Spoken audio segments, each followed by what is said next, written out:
Hello every one. So നമ്മൾ ഇന്ന് discuss ചെയ്യാൻ പോകുന്നത് NCERT സോഷ്യൽ സയൻസ് ടെക്സ്റ്റ് ബുക്കിലെ ചാപ്റ്റർ 1 ആണ്. Chapter 1 introduction, what, where, how and when. ഇതാണ് ചാപ്റ്ററിന്റെ നെയിം. ഇതൊരു ഹിസ്റ്ററി റിലേറ്റഡ് ആയിട്ടുള്ള ചാപ്റ്റർ ആണ്. ഹിസ്റ്ററി റിലേറ്റഡ് ആയിട്ടെന്ന് പറയുമ്പോൾ ചെറിയ ഇൻട്രൊഡക്ഷൻ പറയുകയാണെങ്കിൽ, നമ്മൾ എന്തിനായിരിക്കും ഹിസ്റ്ററി പഠിക്കുന്നത്?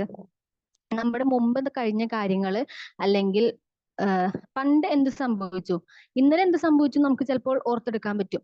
കഴിഞ്ഞ വർഷം എന്ത് സംഭവിച്ചു എന്ന് നമുക്ക് കഴിഞ്ഞ വർഷം ജീവിച്ചിരുന്ന ആരോടെങ്കിലും ചോദിക്കാം. പക്ഷെ വർഷങ്ങൾക്ക് മുമ്പ്, അല്ലെങ്കിൽ കുറെ വർഷങ്ങൾക്ക് മുമ്പ്, നൂറ്റാണ്ടുകൾക്ക് മുമ്പൊക്കെ എന്ത് സംഭവിച്ചു നമുക്ക് അറിയണമെങ്കിൽ നമ്മൾ എന്ത് ചെയ്യണം? ഹിസ്റ്ററി സെർച്ച് ചെയ്യണം. സോ അപ്പൊ ഇത് ഹിസ്റ്ററി റിലേറ്റഡ് ആയിട്ടുള്ള ചാപ്റ്റർ ആണ്. ഈ യൂണിറ്റിന്റെ പേര് അവർ പാസ്റ്റ്. അവർ പാസ്റ്റ് എന്ന് പറഞ്ഞാൽ എന്താണ്? നമ്മുടെ ഭൂതകാലം, അതായത് നമ്മുടെ പണ്ടത്തെ കാലത്തിനെ പറ്റിയാണ് ഈ ചാപ്റ്റർ, ഈ യൂണിറ്റിൽ ഡിസ്കസ് ചെയ്യുന്നത്. അതില് ഫസ്റ്റ് ചാപ്റ്റർ ആണ് ഇൻട്രൊഡക്ഷൻ. അതിനെ പറ്റിയുള്ള ഒരു ഇൻട്രൊഡക്ഷൻ ആണിത്. What, where, how and when. What, where, how and when. എപ്പോൾ, എവിടെ, എങ്ങനെ, എന്തുകൊണ്ട്. അതായത് ഇതൊക്കെ എങ്ങനെ സംഭവിച്ചു, അല്ലെങ്കിൽ ഇതിനെ പറ്റിയൊരു ബ്രീഫ് ഡിസ്കഷൻ ആണ് നമ്മൾ നടത്താൻ പോകുന്നത്. സോ ഫസ്റ്റ് ഒരു ക്വസ്റ്റ്യൻ ആണ്, റഷീദാസ് ക്വസ്റ്റ്യൻ. റഷീദ എന്ന് പറഞ്ഞ ഒരു കുട്ടി ഒരു ക്വസ്റ്റ്യൻ ചോദിക്കുന്ന പോലെയാണ് ഇതിൽ കൊടുത്തിരിക്കുന്നത്. Rasheeda sat reading the newspaper. Rasheeda എന്ത് ചെയ്യാണ്? ന്യൂസ് പേപ്പർ റീഡ് ചെയ്തുകൊണ്ടിരിക്കുകയായിരുന്നു. Suddenly her eyes fell on a small headline. അപ്പോ റഷീദ പെട്ടെന്ന് എന്ത് ചെയ്തു? ഒരു ഹെഡ്ലൈൻ ശ്രദ്ധിച്ചു. 100 years ago. 100 വർഷങ്ങൾക്ക് മുമ്പ്. അങ്ങനെ ഒരു ഹെഡിങ് അവൾ ശ്രദ്ധിക്കുകയാണ്. How she wondered. അപ്പൊ അവൾക്ക് അത്ഭുതമായി. Could anyone no what had happened so many years ago. കുറെ വർഷങ്ങൾക്ക് മുമ്പ് എന്താ സംഭവിച്ചെന്ന് ആർക്കെങ്കിലും അറിയണ്ടാവോ? അതായിരുന്നു അവളുടെ സംശയം.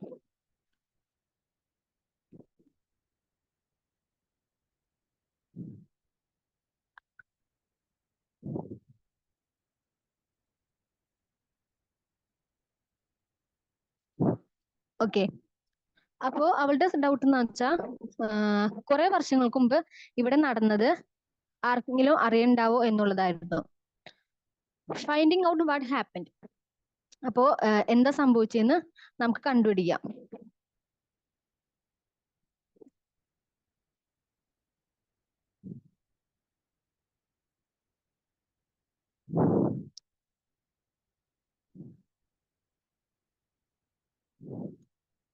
Okay, yesterday you could listen to the radio.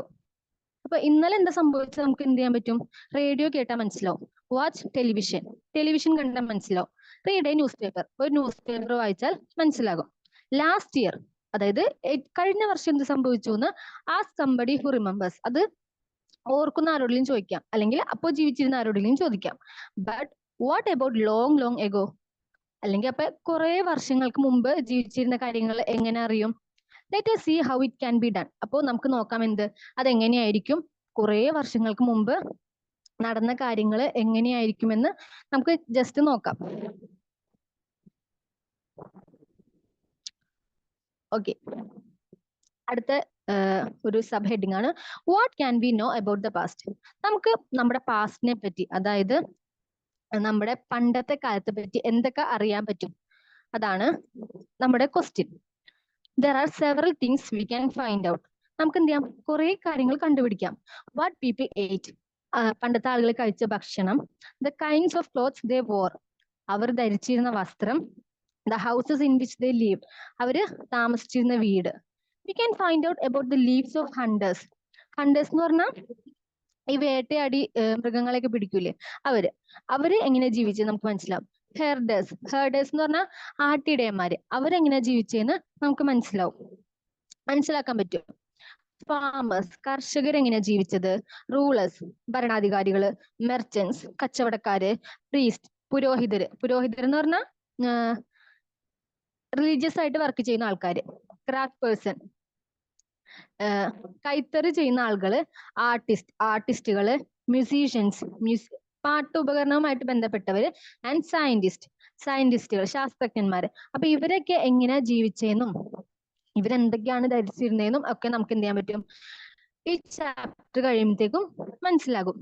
We can also find out about the games children played, the stories they heard, the plays they saw, the song they sang. നമുക്ക് അതുപോലെ എന്തൊക്കെ മനസ്സിലാക്കാൻ പറ്റും, ആ സമയത്ത് കുട്ടികൾ കളിച്ചിരുന്ന ഗെയിമുകള്, അവര് കേട്ടിരുന്ന സ്റ്റോറീസ്, അവര് കണ്ടിരിക്കുന്ന ഗെയിമുകള്, അവര് പാടിക്കൊണ്ടിരുന്ന പാട്ടുകൾ, ഇതെല്ലാം നമുക്ക് എന്ത് ചെയ്യാൻ പറ്റും, പാസ്റ്റിനെ പറ്റി മനസ്സിലാക്കാൻ പറ്റും. ഓക്കെ, അപ്പൊ നമ്മൾ പറഞ്ഞു നമുക്ക് എന്ത് ചെയ്യാം, പാസ്റ്റിനെ പറ്റി ഇതൊക്കെ മനസ്സിലാക്കാം. പക്ഷെ നമ്മൾ എങ്ങനെ ഇതൊക്കെ മനസ്സിലാക്കും? അതിനാണ് നമുക്ക് എന്തുള്ളത്, ഹിസ്റ്ററി ഉള്ളത്. ഹിസ്റ്ററിയിൽ നിന്ന് നമുക്കിത് ഈ കാര്യങ്ങളൊക്കെ സെർച്ച് ചെയ്ത് അല്ലെങ്കിൽ നമ്മൾ ഇതിനെ പഠിക്കാൻ നോക്കിയാൽ നമുക്ക് ഹിസ്റ്ററി അതിനുള്ള ഫുൾ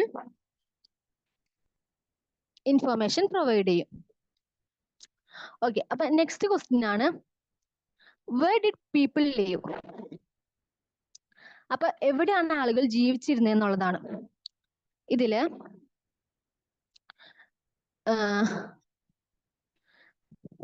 ഫസ്റ്റ് നോക്കാം, find the river Narmada on മാപ്പ് 1. മാപ്പ് 1 ഈ സെക്കൻഡ് പേജില് നർമ്മദ റിവർ നോക്കാം.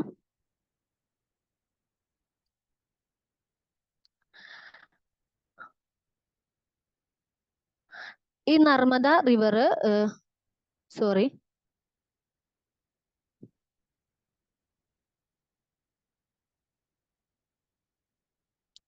നർമ്മദ റിവർ നോക്കാം. ഇതാണ് ഫസ്റ്റ് പറഞ്ഞിരിക്കുന്ന സ്ഥലം, പ്രത്യേകം നോട്ട് ചെയ്യുക, Narmada river.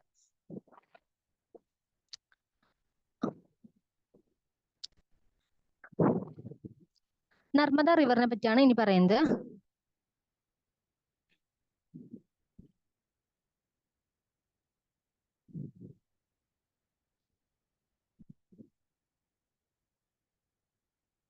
Okay, Narmada river എവിടെയാണ് ലൊക്കേറ്റ് ചെയ്യണമെന്ന് ജസ്റ്റ് നോട്ട് ചെയ്യാം. ദെൻ മാപ്പിൽ എവിടെയാന്ന് നോക്കാം. People have lived along the banks of this river four several 100,000 years.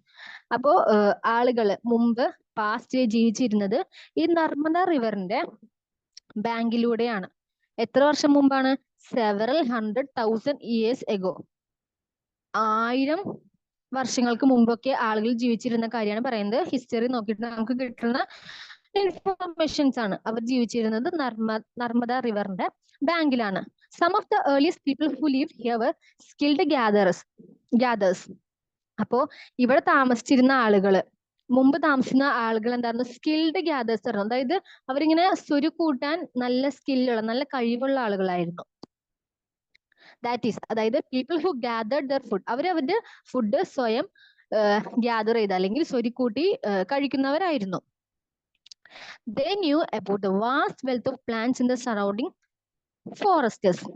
അവർക്ക് എന്താ അറിയായിരുന്നു? അവരുടെ ചുറ്റുമുള്ള കാടുകളിലുള്ള വാസ്റ്റ് എന്ന് പറഞ്ഞാൽ വിശാലമായ പ്ലാന്റ്സിനെ പറ്റിയും അവിടെ എന്തൊക്കെ കിട്ടും എന്നൊക്കെ അവർക്ക് അറിയായിരുന്നു. ആ ഒരു നോളജ് അവർക്കുള്ളത് കൊണ്ട് അവരെന്തായിരുന്നു? സ്കിൽഡ് ഗ്യാദേഴ്സ് എന്നറിയപ്പെടുന്നത്. അവരുടെ സ്വന്തം ഫുഡ് എന്ത് ചെയ്യും? സ്വയം ഗ്യാദർ ചെയ്യുന്ന ആളുകളായിരുന്നു. ആൻഡ് കളക്റ്റഡ് റൂട്ട്സ് എന്ന് പറഞ്ഞാൽ നല്ല വേരുകളുള്ള മരങ്ങൾ എവിടെയുണ്ട്, ആ ഫോറസ്റ്റിൽ എവിടെയൊക്കെ ഉണ്ട് എന്നും, fruits and other forest produce food, അവരുടെ ഫുഡിന് ആവശ്യമായ ഫ്രൂട്ട്സ്, ഫോറസ്റ്റ് പ്രൊഡ്യൂസ് എന്ന് പറഞ്ഞാൽ വെജിറ്റബിൾസ് അല്ലെങ്കിൽ എന്താ മരക്കഷ്ണങ്ങള്, അവർക്ക് ഫുഡ് ഉണ്ടാക്കാൻ പറ്റിയ മരക്കഷ്ണങ്ങൾ, അങ്ങനെയുള്ള കാര്യങ്ങളൊക്കെ എവിടെ ഉണ്ടാവും, ആ കാട്ടിൽ എവിടെ ഉണ്ടാവുമെന്ന് അവർക്ക് കറക്റ്റ് ആയിട്ട് അറിയുന്ന ആൾക്കാരായിരുന്നു. നോട്ട് ചെയ്യേണ്ടത്, ഇവര് നർമ്മദ റിവറിന്റെ ബാങ്കിലുള്ള ആൾക്കാരെ പറ്റിയാണ് ഇപ്പൊ നമ്മൾ പറയുന്നത്. They also 100 animals. അവര് എന്താണ്? അനിമൽസിനെ വേട്ടയാടി ജീവിക്കുന്നവരും ആയിരുന്നു. അതൊക്കെയായിരുന്നു അവരുടെ ഭക്ഷണങ്ങള്. ഓക്കെ, ഇനി നെക്സ്റ്റ് പറയുന്ന സ്ഥലം എന്ന് പറയുന്നത് Sulaiman and Kirthar hills to north വെസ്റ്റിലുള്ള Sulaiman and Kirthar hills.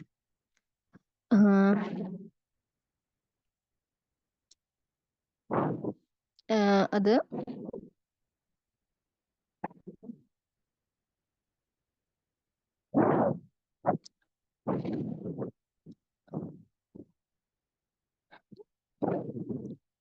North വെസ്റ്റിലുള്ള സുലൈമാൻ കിർത്താർ ഹിൽസ്. ഈ രണ്ട് ഹിൽസിനെ പറ്റിയാണ് ഇനി പറയാൻ പോകുന്നത്. ആദ്യം പറഞ്ഞത് നർമ്മദ റിവറിനെ പറ്റിയായിരുന്നു. ഇപ്പൊ പറയുന്നത് സുലൈമാൻ കിർത്താർ ഹിൽസിനെ പറ്റിയാണ്. ഓക്കെ, അപ്പൊ അതിനെ പറ്റി എന്താ പറയണേ നോക്കാം. Now find the Suleiman and Kirtar hills to the northwest.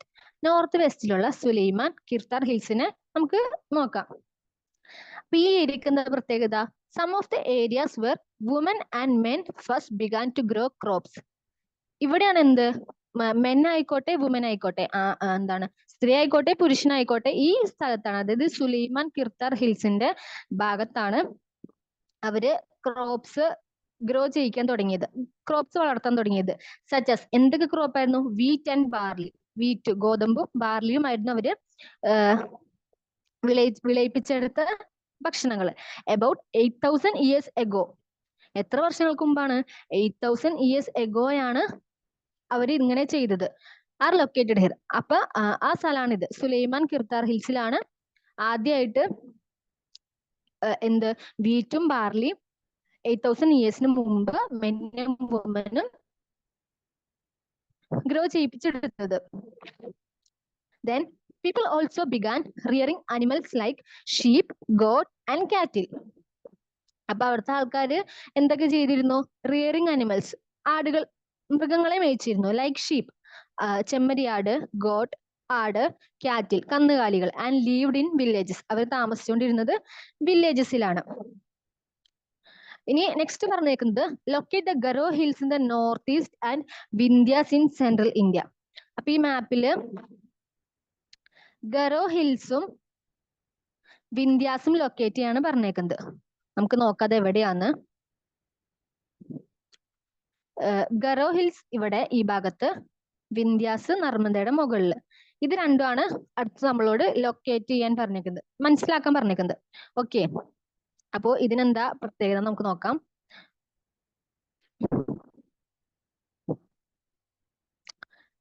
These were some of the other areas. ഇതെന്താണ്? ഇനി അടുത്ത ഒരു കൂട്ടം ആളുകളെ പറ്റി പറയാണ്.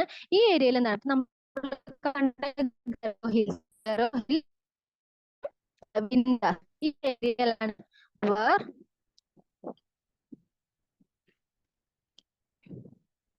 Agriculture develop. അഗ്രികൾച്ചർ, കൃഷി ഡെവലപ്പ് ചെയ്ത രണ്ട് സ്ഥലങ്ങളാണ് വിന്ധ്യാസും ഗരോ ഹിൽസും. നോട്ട് ചെയ്ത് വെക്കുക, ഗരോ ഹിൽസ്, വിന്ധ്യാസ്. അഗ്രികൾച്ചർ ഡെവലപ്പ് ചെയ്തത്. The place where rice was first grown are to the north of the Vindhyas. അപ്പോ റൈസ്, അരി എവിടെയാണ് ആദ്യമായിട്ട് ഗ്രോൺ ചെയ്തത്? വിന്ധ്യാസിന്റെ നോർത്തിലാണ്. അരി ആദ്യമായിട്ട് ഗ്രോൺ ചെയ്തത് വിന്ധ്യാസിന്റെ നോർത്തിലാണ്. നോട്ട് ചെയ്ത് വെക്കുക പ്രത്യേകം. ഓക്കെ, ഇനി നമ്മളോട് പറഞ്ഞേക്കുന്നത് trace the river Indus and its tributaries. Indus റിവറും അതിന്റെ ട്രിബ്യൂട്ടറീസും ട്രേസ് ചെയ്യാണ്. ഓക്കെ, ലെറ്റ്സ് നമുക്ക് നോക്കാം. ഇൻഡസ് റിവർ ഈ സൈഡിലാണ്. ഇതാണ് ഇൻഡസ് റിവർ. അവിടുന്ന് പോയേക്കുന്ന ഇതൊക്കെ അതിന്റെ ട്രിബ്യൂട്ടറീസ് ആണ്. ഓക്കെ,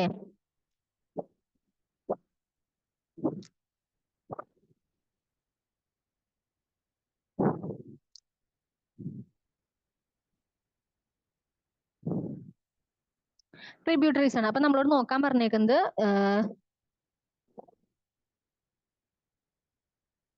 ഇൻഡസും അതിന്റെ ട്രിബ്യൂട്ടറീസും ആണ്. ഇനി അതിന് എന്താ പ്രത്യേകത നമുക്ക് നോക്കാം. ട്രിബ്യൂട്ടറീസ് എന്ന് പറഞ്ഞല്ലോ, ഇൻഡസിന്റെ ട്രിബ്യൂട്ടറീസ് നമ്മൾ ഇതിൽ പറഞ്ഞു. What is tributaries? ട്രിബ്യൂട്ടറീസ് എന്ന് വെച്ചാൽ എന്താണ്? അതവിടെ മെൻഷൻ ചെയ്തിട്ടുണ്ട്. Tributaries are smaller rivers that flow into a larger river. Tributaries എന്ന് പറഞ്ഞാൽ എന്താണ്? ചെറിയ റിവറുകളാണ്, അതെന്ത് ചെയ്യും? വലിയൊരു റിവറിലേക്ക് ഫ്ലോ ചെയ്യും. അതാണ് ട്രിബ്യൂട്ടറീസ്. അതായത് മലയാളത്തിൽ പോഷക നദികൾ എന്ന് പറയും. നദിയും പോഷക നദിയും. ഇൻഡസ് ഒരു നദിയാണ്, ഇതിന്റെ പോഷക നദികളും അതിന്റെ കൂടെ ഉണ്ടാവും. About 4700 years ago, അപ്പോൾ 4700 വർഷങ്ങൾക്ക് മുമ്പ് some of the earliest cities flourished on the bank of this river. ഈ റിവറിന്റെ, അതായത് ഇൻഡസ് റിവറിന്റെ ബാങ്കിൽ, തീരത്താണ് എന്തുണ്ടായത്? കുറച്ച് സിറ്റികൾ ഫ്ലറിഷ് എന്ന് വെച്ചാൽ വ്യാപിച്ചു. ലേറ്റർ about 2500 years ago, അപ്പൊ 4700 വർഷങ്ങൾക്ക് മുമ്പ് സിറ്റീസ് വ്യാപിക്കാൻ തുടങ്ങി ഇൻഡസ് റിവറിന്റെ ഒക്കെ ബാങ്കില്. പിന്നെ ഒരു 2500 വർഷങ്ങൾക്ക് മുമ്പ് cities developed on the bank of Ganga and its tributaries. അത് കഴിഞ്ഞപ്പോ എന്താ സംഭവിച്ചത്? 2500 വർഷങ്ങൾക്ക് മുമ്പ് ഗംഗ റിവറും അതിന്റെ ട്രിബ്യൂട്ടറികളും ഉണ്ടാവുമല്ലോ, അവിടെ അതിന്റെ ബാങ്കില് സിറ്റീസ് ഡെവലപ്പ് ചെയ്യാൻ തുടങ്ങി. And along the sea cost എന്ന് പറഞ്ഞാൽ കടൽ തീരങ്ങൾ, അവിടെയും സിറ്റീസ് ഡെവലപ്പ് ചെയ്യാൻ തുടങ്ങി. അപ്പൊ നമ്മളിങ്ങനെ ഓരോന്ന് പറയുമ്പോൾ നമ്മൾ ചിന്തിക്കേണ്ടത് ഓരോ ഡെവലപ്മെന്റ്സ് വന്നുകൊണ്ടിരിക്കുകയാണ്. ആദ്യം അഗ്രികൾച്ചർ, ചെറിയ വില്ലേജുകളും അഗ്രികൾച്ചറുകളും ആയിരുന്നു. പിന്നീട് അത് എന്ത് ചെയ്തു? അവർ ഹണ്ട് ചെയ്ത് ജീവിക്കാൻ തുടങ്ങി. പിന്നീട് സിറ്റീസ് ഫ്ലറിഷ് ചെയ്യാൻ തുടങ്ങി. അവർ ഓരോ അഗ്രികൾച്ചേഴ്സ് ഡെവലപ്പ് ചെയ്യാൻ തുടങ്ങി. പിന്നെ ആ സിറ്റീസ് ഡെവലപ്പ് ചെയ്യാൻ തുടങ്ങി. അങ്ങനെ ഓരോ ചേഞ്ചസ് വന്നുകൊണ്ടിരിക്കുകയാണ് വർഷങ്ങൾ കഴിയും തോറും. ഓക്കെ, ഇനി നമ്മളോട് പറഞ്ഞേക്കുന്നത് locate the Ganga and its called the sun. Ganga റിവറും അതിന്റെ ട്രിബ്യൂട്ടറി ആയ സണ്ണും ലൊക്കേറ്റ് ചെയ്യാനാണ്. ഈ മാപ്പില് ഇതാണ് ഗംഗ റിവർ, ഇതാണ് അതിന്റെ ട്രിബ്യൂട്ടറി ആയ സൺ.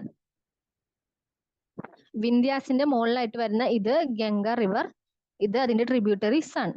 ഓക്കെ, നോട്ട് ചെയ്തെന്ന് വിചാരിക്കുന്നു. ഇനി അതിന്റെ പ്രത്യേകത നോക്കാം.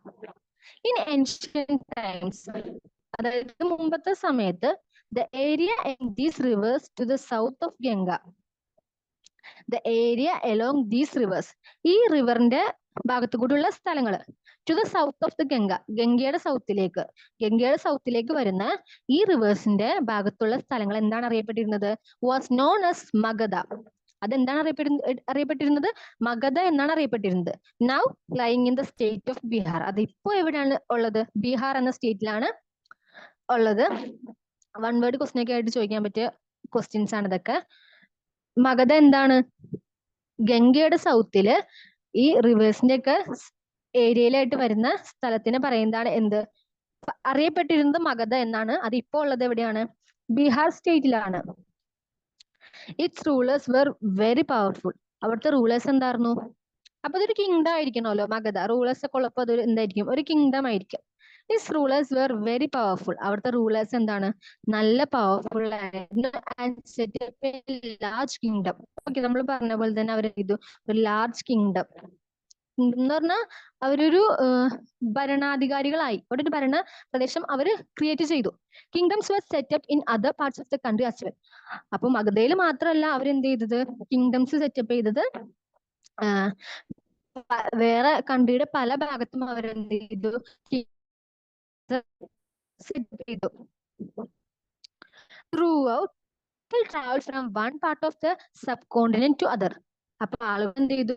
തുടരെ കോണ്ടിനെന്റ് എന്ന് പറഞ്ഞാൽ ഭൂഖണ്ഡം, കോണ്ടിനെന്റ് ഉപഭൂഖണ്ഡം, അങ്ങനെ ഉപഭൂഖണ്ഡങ്ങളിലേക്ക്, അതായത് ഇങ്ങനെ ആളുകൾ ട്രാവൽ ചെയ്യാൻ തുടങ്ങി പല സ്ഥലങ്ങളിലേക്കായിട്ട്. The hills and high mountains including the Himalayas, deserts, rivers and seas made journeys dangerous at times. ചില സമയങ്ങളിൽ അവർക്ക് എപ്പോഴും എന്തായിരിക്കില്ല?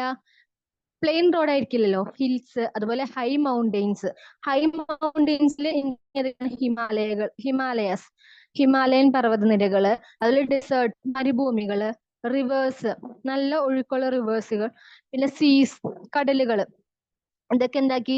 Made journeys dangerous at time. ചില സമയങ്ങളിൽ അവരുടെ ജേർണിയെ ഭയങ്കര ബുദ്ധിമുട്ടുള്ളതാക്കി. But never impossible. പക്ഷെ അവരെന്ത് ചെയ്തില്ല? ഇതൊരു നടക്കൂലാത്ത കാര്യമായിട്ട് അവർ വിചാരിച്ചില്ല. ആ കാര്യങ്ങളൊന്നും ആ ട്രാവലിങ്ങിന് ഒരു ഇമ്പോസിബിൾ ആയിട്ടുള്ള കാര്യമാക്കി മാറ്റില്ല. അവരെന്ത് ചെയ്തു? എന്നാലും ഇത്രയ്ക്ക് ബുദ്ധിമുട്ടുകളൊക്കെ ഉണ്ടായാലും അവര് വീണ്ടും ട്രാവൽ ചെയ്തുകൊണ്ടിരുന്നു. So men and women moved in search of livelihood.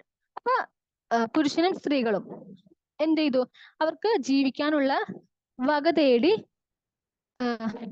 നീങ്ങാണ്. Also to escape from natural disasters like floods or droughts. അതുപോലെ തന്നെ അവരുടെ വേറെ ഉദ്ദേശം എന്താണ്? അവർക്ക് ലീവ്ലിഹുഡ് ഉണ്ടാകുക എന്ന് മാത്രമല്ല, അവർക്ക് നാച്ചുറൽ ഡിസാസ്റ്റേഴ്സ് ആയ ഫ്ലഡ്സ്, അതായത് വെള്ളപ്പൊക്കം അല്ലെങ്കിൽ ഡ്രോട്ട്സ്, വരൾച്ച. ഇപ്പോ സ്വാഭാവികമായിട്ടും റിവറിന്റെ ബാങ്കിലൊക്കെ താമസിക്കുമ്പോൾ ഫ്ലഡ് ഒക്കെ ഉണ്ടാവാനുള്ള സാധ്യത കൂടുതലാണ്. അപ്പോ പിന്നെ ഡ്രോട്ട്സ് എന്ന് പറഞ്ഞാൽ വരൾച്ച, വേനൽ ശക്തമായി കഴിയുമ്പോൾ വരൾച്ച വന്നു കഴിഞ്ഞാൽ അവർക്ക് ബുദ്ധിമുട്ടാവും. അപ്പൊ അതിൽ നിന്നും കൂടി രക്ഷപ്പെടാൻ വേണ്ടിയാണ് അവരെന്ത് ചെയ്തത്, ട്രാവൽ ചെയ്തത്. Sometimes men marched in armies. അപ്പൊ ചില സമയങ്ങളിൽ പുരുഷന്മാര് ആർമികളായിട്ട് പോയിട്ട്, അത് ആർമികൾ അവരൊരു ആർമീസ് ആയിട്ട് പോയിട്ട് അതേഴ്സ് ലാൻഡ്, മറ്റുള്ളവരുടെ ലാൻഡ് എന്ത് ചെയ്യുമായിരുന്നു, പിടിച്ചടക്കുമായിരുന്നു. കോൺകോറിങ് മീൻസ് പിടിച്ചടക്കുക, പിടിച്ചടക്കുമായിരുന്നു. അതല്ലാണ്ട് എന്താണ്, merchants travel with caravans or ships. ഇത് നമ്മള് നേരത്തെ പറഞ്ഞ മെൻ ആൻഡ് വുമൻ എന്ന് പറഞ്ഞാൽ നോർമൽ പീപ്പിൾസ് ആയിരുന്നു. ഇനി നമ്മൾ പറയുന്നത് മെർച്ചൻസിനെ പറ്റിയാണ്. Merchants travel with caravans. അവരെങ്ങനെയാണ് ട്രാവൽ ചെയ്തത്, അവരുടെ കാരവാൻസ് ഷിപ്പിലാണ് ട്രാവൽ ചെയ്തത്. Carrying valuable goods place to place. അവരെന്ത് ചെയ്തു, വളരെ വില കൂടിയ സാധന സാമഗ്രികൾ എന്ത് ചെയ്തു, ഒരു സ്ഥലത്ത് നിന്ന് മറ്റു സ്ഥലത്തേക്ക് കൊണ്ടുപോയി, ട്രാവൽ ചെയ്ത് കൊണ്ടുപോയി. അതായത് എക്സ്പോർട്ട് ഇമ്പോർട്ടിങ്ങിന്റെ തുടക്കമൊക്കെയാണ് ഈ പറയുന്നത്. അങ്ങനെ അങ്ങോട്ടും ഇങ്ങോട്ടും അവർ എക്സ്ചേഞ്ച് ചെയ്യാൻ തുടങ്ങി. ആൻഡ് റിലീജിയസ് ടീച്ചേഴ്സ് വർക്ക് ഫ്രം വില്ലേജ് ടു വില്ലേജ്. അതുപോലെ തന്നെ എന്താണ്, റിലീജിയസ് ടീച്ചേഴ്സ്, മതപരമായ കാര്യങ്ങൾ പഠിപ്പിക്കുന്ന ആളുകൾ ഉണ്ടാവുമല്ലോ, അവരെന്ത് ചെയ്തു, ഓരോ ഗ്രാമത്തിൽ നിന്നും ഗ്രാമത്തിലേക്ക് യാത്ര ചെയ്തു. ടൗൺ ടു ടൗൺ, ഓരോ ടൗണിൽ നിന്ന് ടൗണിലേക്ക്. Stopping to offer instruction and advice on the way. അവരെന്ത് ചെയ്യും, പോണ വഴിക്ക് നിൽക്കും. എന്തിനാ, ആളുകളെയൊക്കെ കാണുമ്പോൾ നിൽക്കും.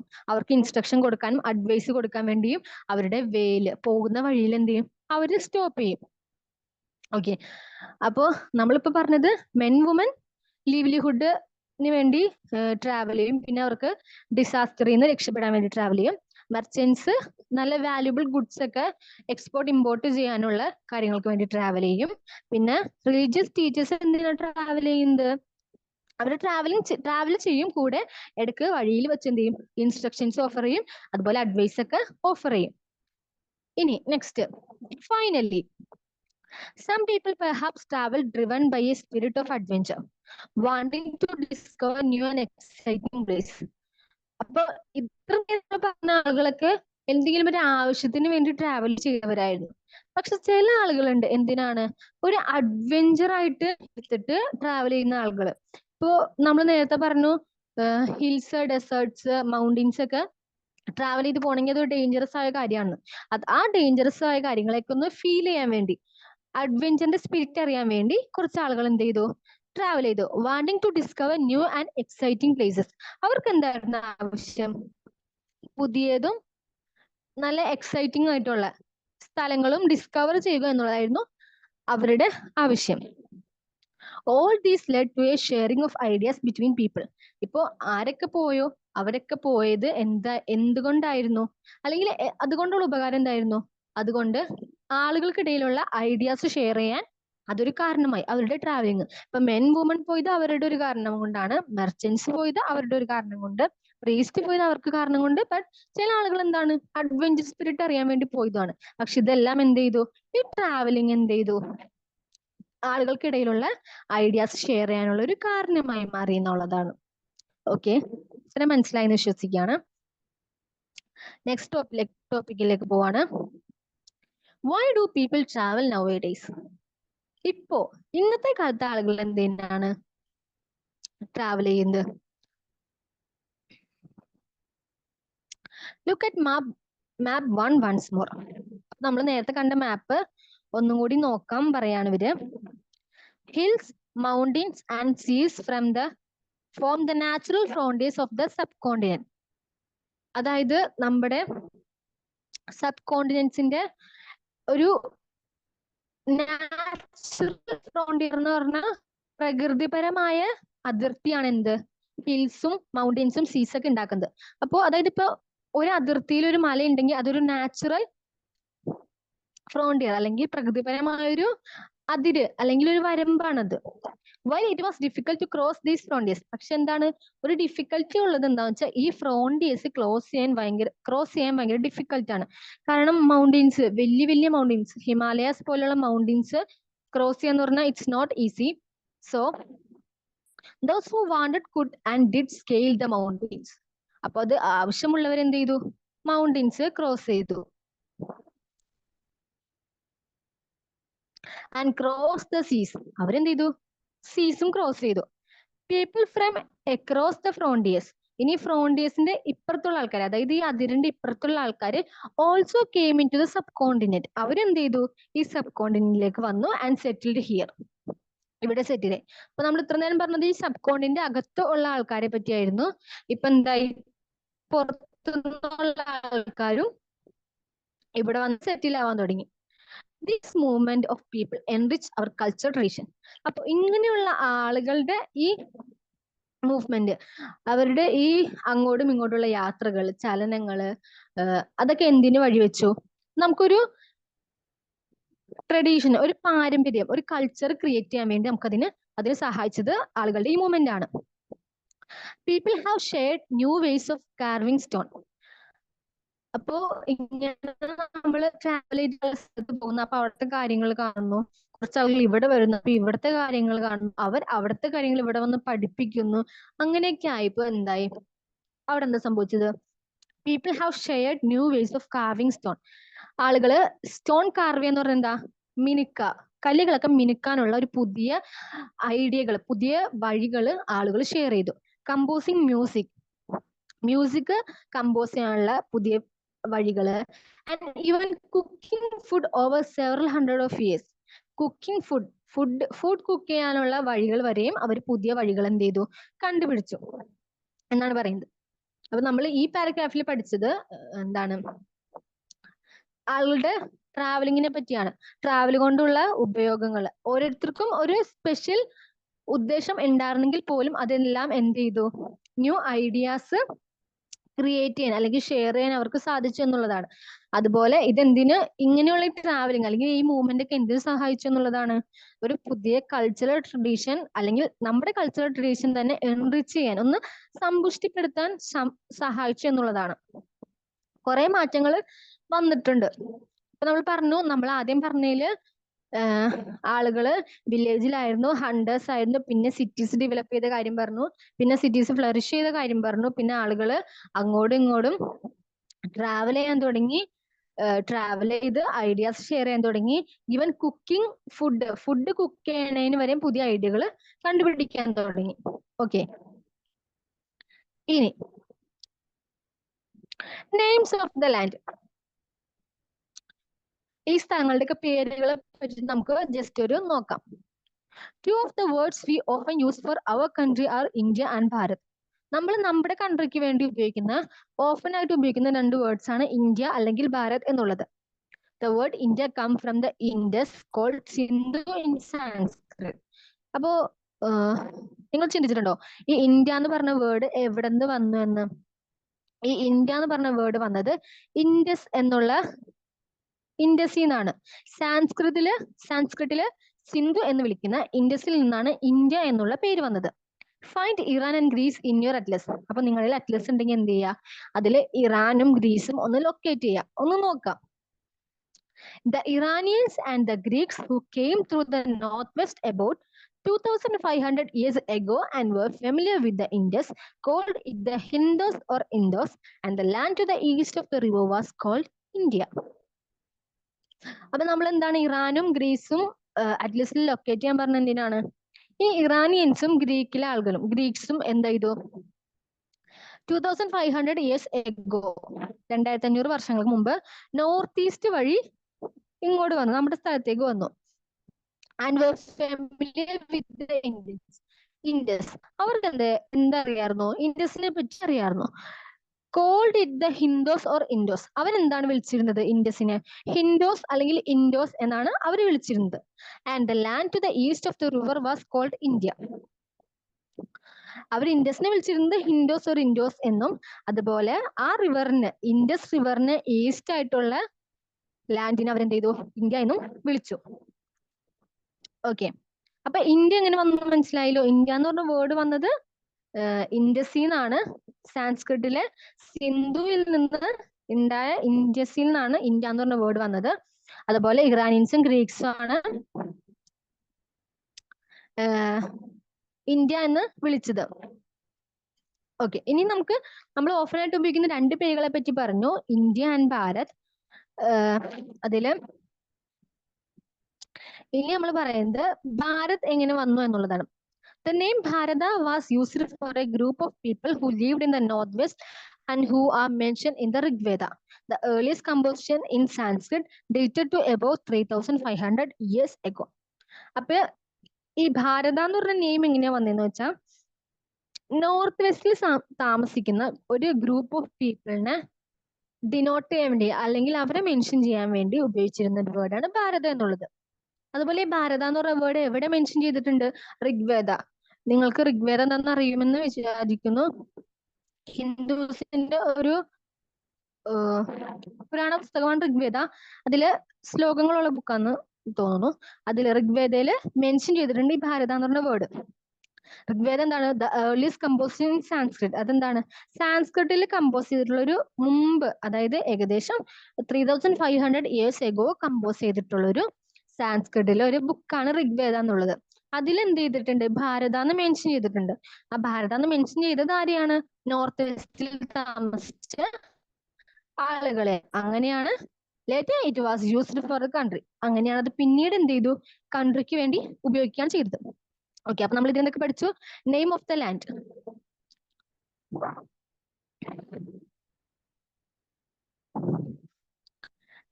നെയിം ഓഫ് ദ ലാൻഡ്, അതായത് എങ്ങനെ ഇന്ത്യ അല്ലെങ്കിൽ ഭാരത എന്ന പേര് വന്നു ഒക്കെയാണ് നമ്മൾ പഠിച്ചത്.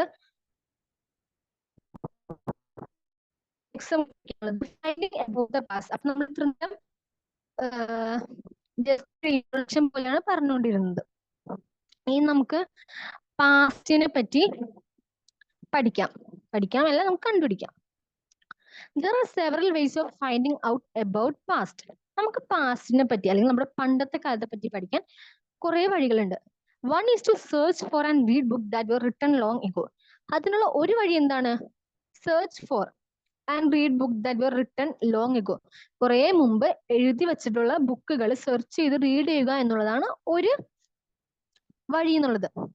ആ ബുക്കുകൾ പറയുന്നതാണ്? These are called manuscripts. അതിനെ പറയുന്ന പേരാണ് മാനുസ്ക്രിപ്റ്റ്സ് എന്നുള്ളത്. നോട്ട് ചെയ്യാം. മാനുസ്ക്രിപ്റ്റ്സ് എന്ന് പറഞ്ഞാൽ books written long ago.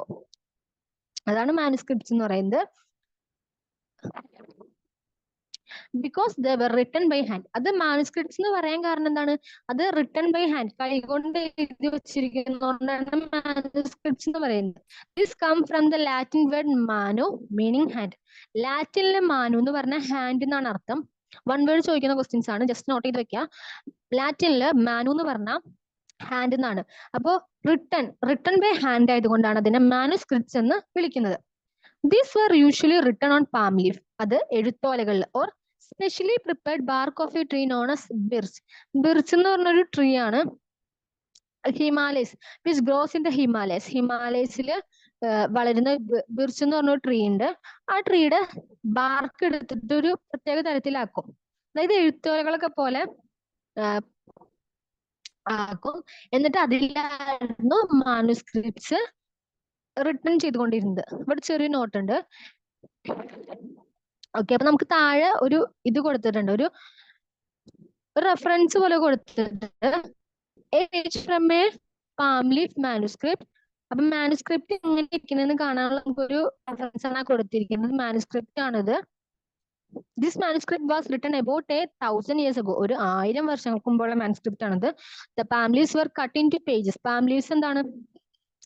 Cut into pages ആയിട്ട് കട്ട് ചെയ്യും. ആൻഡ് ടൈഡ് ടുഗദർ, ആൻഡ് ഒരുമിച്ച് കെട്ടും. ടു മേക്ക് ബുക്സ് ആക്കാൻ വേണ്ടി.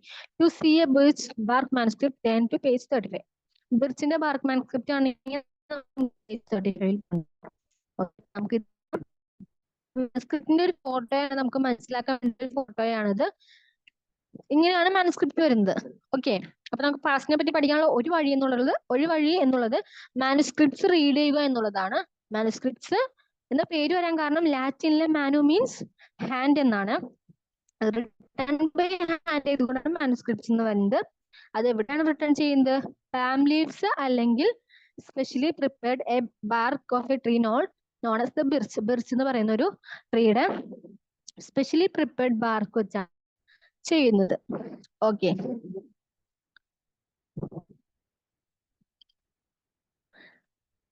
നെക്സ്റ്റ്. അപ്പൊ നമ്മൾ മാനുസ്ക്രിപ്റ്റ് എന്താ പറഞ്ഞു? Over the years, അപ്പൊ വർഷങ്ങൾ കഴിഞ്ഞപ്പോ many manuscripts were eaten away by insects. ഈ മാനുസ്ക്രിപ്റ്റ്സ് നമ്മൾ പറഞ്ഞല്ലോ പാം ലീവ്സ് അല്ലെങ്കിൽ ഈ ട്രീയുടെ ബാർക്കിലൊക്കെ എഴുതുന്നതുകൊണ്ട് അതിന് എക്സിസ്റ്റൻസ് കുറവായിരിക്കും അല്ലെങ്കിൽ അത് നിലനിൽക്കാനുള്ള സാധ്യത കുറവായിരിക്കും. അപ്പോൾ അതെന്ത് ചെയ്തു? ഇൻസെക്ട്സ് അത് തിന്നു പോവും. സം വർ ഡിസ്ട്രോയ്ഡ്, ചിലത് എന്ത് ചെയ്തു? നശിച്ചു പോയി. ബട്ട് മെനി ഹാവ് സർവൈവ്ഡ്, പക്ഷെ സർവൈവ് ചെയ്തു അല്ലെങ്കിൽ അത് സംരക്ഷിക്കപ്പെട്ടിട്ടുണ്ട്. പക്ഷെ എന്നാലും അതിലും കുറെ എന്ത് ചെയ്തു? ഇൻസെക്ട്സ് കഴിച്ചു, പിന്നെ കുറെ ഒക്കെ ഡിസ്ട്രോയ് ആയി പോയി. Often preserved in temples and monasteries. അപ്പോ നമ്മൾ പറഞ്ഞു കുറച്ച് സർവൈവ് ചെയ്തെന്ന് പറഞ്ഞില്ലേ, അത് ടെമ്പിൾസ് അല്ലെങ്കിൽ മൊണസ്റ്ററീസ് എന്ന് പറഞ്ഞാൽ ഈ പരിശുദ്ധമാക്കപ്പെട്ട സ്ഥലങ്ങൾ, അവിടെയൊക്കെ എന്താ പ്രിസർവ് ചെയ്ത് വെച്ചേക്കാണ്. കാരണം ഇത് വീണ്ടും ഇങ്ങനെ നമ്മൾ യൂസിലേക്ക് വന്നു കഴിഞ്ഞാൽ അത് വീണ്ടും ഡിസ്ട്രോയ് ആയി പോകും. അതുകൊണ്ട് എന്താണ് അത് പ്രിസർവ് ചെയ്ത് വെച്ചേക്കാണ്. അല്ലെങ്കിൽ മ്യൂസിയത്തിലൊക്കെ നമ്മൾ പോയാൽ നമുക്ക് മാനുസ്ക്രിപ്റ്റ്സ് ഒക്കെ കാണാൻ പറ്റും, പ്രിസർവ് ചെയ്ത് വെച്ചേക്കുന്നത് കാണാൻ പറ്റും. These books delt with all kind of subject. അപ്പൊ ഈ മാനുസ്ക്രിപ്റ്റില് എല്ലാ കാര്യങ്ങളെ പറ്റിയും മെൻഷൻ ചെയ്തിട്ടുണ്ട്. അതായത് ഏതൊക്കെ സബ്ജക്റ്റ് ആണ്? Religious beliefs and practice. Religious belief and practice എന്ന് പറഞ്ഞാൽ മതപരമായ വിശ്വാസങ്ങൾ അല്ലെങ്കിൽ അതിന് അനുഷ്ഠാനമായിട്ട് ചെയ്തുകൊണ്ടിരുന്ന കാര്യങ്ങൾ, ആ വിശ്വാസത്തിന് അടിസ്ഥാനമായിട്ട് ചെയ്തുകൊണ്ടിരുന്ന കാര്യങ്ങൾ. ദ ലീവ്സ് ഓഫ് കിങ്സ്, രാജാക്കന്മാരുടെ ജീവിതം. മെഡിസിൻ ആൻഡ് സയൻസ്, മെഡിസിനെ പറ്റിയും സയൻസിനെ പറ്റി അതൊക്കെ എന്ത് ചെയ്തിട്ടുണ്ട്? ഈ മാനുസ്ക്രിപ്റ്റില് നോട്ട് ചെയ്തിട്ടുണ്ട്. ബിസൈഡ്സ്, ഇനി ഇത് കൂടാണ്ട ദർ വെർ എപ്പിക്സ്. എപ്പിക്സ് എന്ന് പറഞ്ഞാൽ എന്താ? ചരിത്രങ്ങൾ പോലത്തെ ഇത്. പോയംസ്, കവിതകള്, പ്ലേസ്, നാടകങ്ങള്, അതൊക്കെ ഈ മാനുസ്ക്രിപ്റ്റില് നോട്ട് ചെയ്തിട്ടുണ്ട്. Many of these written in Sanskrit. അപ്പൊ ഇതിൽ അധികവും ഈ മാനുസ്ക്രിപ്റ്റ്സ് അധികവും റിട്ടൺ ചെയ്തിരിക്കുന്ന ലാംഗ്വേജ് എന്ന് പറയുന്നത് സാൻസ്ക്രിത് ആണ്. Others were in Prakrit. അതില് പക്ഷെ കുറച്ച് എന്താണ്, അധികവും സാൻസ്ക്രിത് ആണെങ്കിൽ കൂടിയും അതിൽ കുറച്ച് എന്തുണ്ട്? പ്രാകൃതം എന്ന് പറഞ്ഞ ലാംഗ്വേജിനും കൂടിയും ഉണ്ട്. പ്രാകൃതം എന്ന് പറഞ്ഞാൽ എന്താണ്? Language used by ordinary people, സാധാരണ ആളുകൾ ഉപയോഗിച്ചിരുന്ന ലാംഗ്വേജ്. ആൻഡ് തമിഴ് മാനുസ്ക്രിപ്റ്റ്സ് എന്ത് ചെയ്തിട്ടുണ്ടായിരുന്നു? കൊടുത്തിട്ടുണ്ടായിരുന്നു.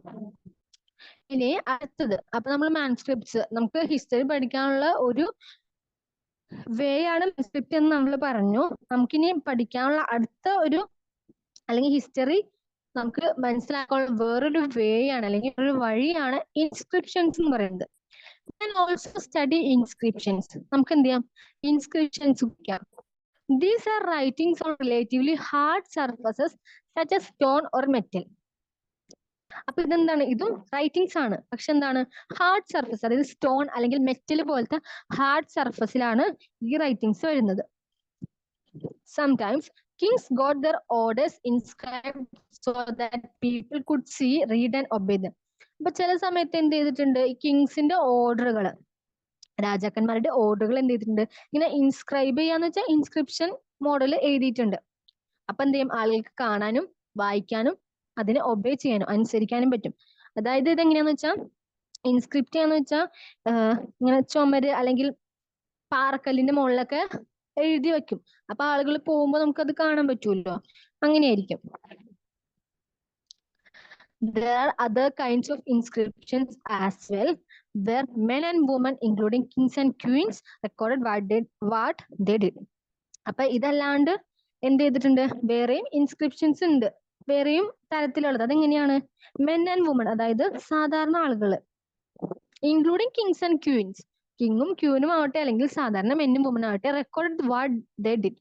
അവരെന്ത് ചെയ്തു? അവരെന്താ ചെയ്തേക്കണേന്ന്, അവരുടെ കാര്യങ്ങള്, ഡെയിലി കാര്യങ്ങൾ, അങ്ങനത്തെയൊക്കെ റെക്കോർഡ് ചെയ്ത് വെച്ചിരിക്കുന്ന ഇൻസ്ക്രിപ്ഷൻസും ഉണ്ട്. For example, Kings often kept records of victories in battle. Example എന്താണ്? കിങ്സ് എന്ത് ചെയ്യും? അവരുടെ യുദ്ധങ്ങളിൽ ജയിച്ചു കഴിഞ്ഞാൽ അതൊക്കെ റെക്കോർഡ് ചെയ്ത് വെക്കും. എങ്ങനെ റെക്കോർഡ് ചെയ്യുന്നത്? ഇൻസ്ക്രിപ്ഷൻ ആയിട്ടാണ് റെക്കോർഡ് ചെയ്യുന്നത്. അതാണ് പറഞ്ഞിരിക്കുന്നത്. ഓക്കെ, നമുക്കിനി ഇവിടെ ചെറിയ ഒരു ഫോട്ടോ പോലെ വന്നിട്ടുണ്ട്. ഇതാണ് ഇൻസ്ക്രിപ്ഷന്റെ മോഡൽ. ഇങ്ങനെയായിരിക്കും ഇൻസ്ക്രിപ്ഷൻ വരുന്നത്. ഇത് സ്റ്റോണിന്റെ പുറത്ത് എഴുതിയിരിക്കുന്ന പോലത്തെയാണ്. And old inscription. ഇതൊരു ഓൾഡ് ഇൻസ്ക്രിപ്ഷൻ ആണ്. This inscription dates to about 2250 years ago. ഇത് 2250 വർഷങ്ങൾക്ക് മുമ്പുള്ള ഒരു ഇൻസ്ക്രിപ്ഷൻ ആണ്. And was found in Kandahar. ഇത് എവിടെയാണ് ഫൗണ്ട് ചെയ്തത്? കാണ്ടഹാറിലാണ്. പ്രസന്റ് അഫ്ഗാനിസ്ഥാൻ, ഇപ്പോഴത്തെ അഫ്ഗാനിസ്ഥാനിലെ കാണ്ടഹാറിൽ ഫൗണ്ട് ചെയ്ത ഒരു ഇൻസ്ക്രിപ്ഷൻ ആണ്. It was inscribe on the orders of A ruler name Ashoka. Ashoka എന്ന് പറഞ്ഞ റൂളറിന് നിങ്ങൾക്ക് അറിയാമെന്ന് വിചാരിക്കുന്നു. അശോക എന്ന് പറഞ്ഞ റൂളറിന്റെ ഓർഡേഴ്സ് ഇൻസ്ക്രൈബ് ചെയ്ത് വെച്ചിരിക്കുന്നതാണ് ഈ ഇൻസ്ക്രിപ്ഷനിൽ. You will read about him in chapter 7. Chapter 7 അദ്ദേഹത്തെ പറ്റി പഠിക്കാം. വെൻ വി റൈറ്റ് എനിത്തിങ്, നമ്മൾ എന്തെങ്കിലും എഴുതുമ്പോൾ വി യൂസ് എ സ്ക്രിപ്റ്റ്. നമ്മൾ എന്ത് ചെയ്യും? സ്ക്രിപ്റ്റ്, അല്ലെങ്കിൽ നമുക്കതിനെ എഴുതാൻ ഒരു ലാംഗ്വേജ് ആവശ്യമാണ്. Script consist of letters or signs. Script എഴുത്തിന്റെ ശൈലി, ലാംഗ്വേജ് അല്ല, സ്ക്രിപ്റ്റ് എന്ന എഴുത്തിന്റെ ശൈലിയാണ്. അതിലെന്താവും? ലെറ്റേഴ്സും സൈൻസ് ഒക്കെ ഉണ്ടാവും. എന്നാലും നമുക്ക് കറക്റ്റ് ഒരു സെന്റൻസ് എഴുതാൻ പറ്റുള്ളൂ. സ്ക്രിപ്റ്റിൽ അക്ഷരമാല, അക്ഷരങ്ങളുണ്ട്, അതിനെ പറ്റിയ സയൻസ് ഉണ്ട്, അതൊക്കെ കൂട്ടി എഴുതാൻ നമുക്കൊരു വാക്കാക്കാൻ പറ്റുള്ളൂ. അതുപോലെ തന്നെ when we read what is written or speak we use A language. നമ്മൾ എന്തെങ്കിലും എഴുതിയത് വായിക്കുകയോ അല്ലെങ്കിൽ നമ്മൾ സ്വയം സംസാരിക്കുകയോ ചെയ്യുമ്പോൾ എന്ത് ചെയ്യും? നമ്മൾ ഒരു ലാംഗ്വേജ് യൂസ് ചെയ്യും. This inscription was inscribe in 2 different scripts and languages. നമ്മൾ ഈ സൈഡിൽ കാണുന്ന ഈ ഇൻസ്ക്രിപ്ഷൻ ഇല്ലേ, ഇതെന്താണ്? 2 സ്ക്രിപ്റ്റിലും 2 ലാംഗ്വേജിലുമാണ് എഴുതിയേക്കുന്നത്. അതില് മുകളിലുള്ള ഭാഗം ഗ്രീക്കിലും താഴെയുള്ള ഭാഗം അരാമൈക് എന്ന് പറഞ്ഞ ലാംഗ്വേജിലാണ് എഴുതിയേക്കുന്നത്. Which were used in this area.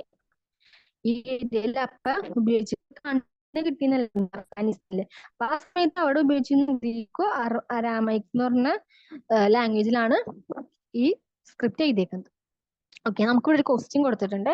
Can you think of the advantages of writing on A hard surface and what could have been the difficulties?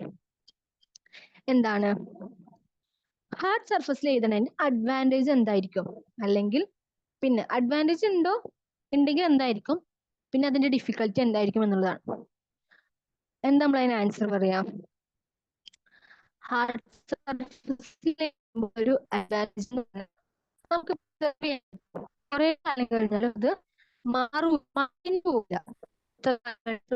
നമുക്കത് വീണ്ടും വീണ്ടും വായിക്കാനും ഒക്കെ പറ്റും, യൂസ് ചെയ്യാനും പറ്റും. പിന്നെ അതിന്റെ ഡിഫിക്കൽറ്റി എന്ന് പറഞ്ഞാൽ നമ്മൾ എന്ത് പറയും? നമുക്ക് അങ്ങനെ ഒരു ടോൺ അല്ലെങ്കിൽ അത്രയും ഹാർഡായിട്ട് എഴുതാൻ പറ്റും. സ്ക്രൈബർ വേണം, അല്ലെങ്കിൽ അതിന് പറ്റിയൊരു ടൂള് വേണം. അപ്പൊ ആ ടൂള് ഉണ്ടാക്കുക അല്ലെങ്കിൽ ആ ടൂള് ഉണ്ടാക്കാനുള്ള കോസ്റ്റ് അങ്ങനെയുള്ള കാര്യങ്ങളെ കുറിച്ച് നോക്കുമ്പോൾ അതെന്താണ്? ഒരു ഡിഫിക്കൽറ്റിയാണ്. ഇത് പിടിപ്പിക്കുക എന്നുള്ളത് ഡിഫിക്കൽറ്റിയാണ്. അതാണ് അതിന്റെ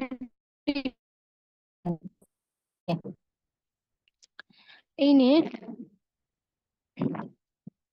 നമ്മൾ പറഞ്ഞു നമുക്ക് പാസ്റ്റ് പഠിക്കാൻ പറ്റിയ 2 കാര്യങ്ങൾ, ഒന്ന് മാനുസ്ക്രിപ്റ്റ്, ഒന്ന് ഇൻസ്ക്രിപ്റ്റ് ആണ്. ഇനി അടുത്ത കാര്യം എന്ന് പറയുന്നത്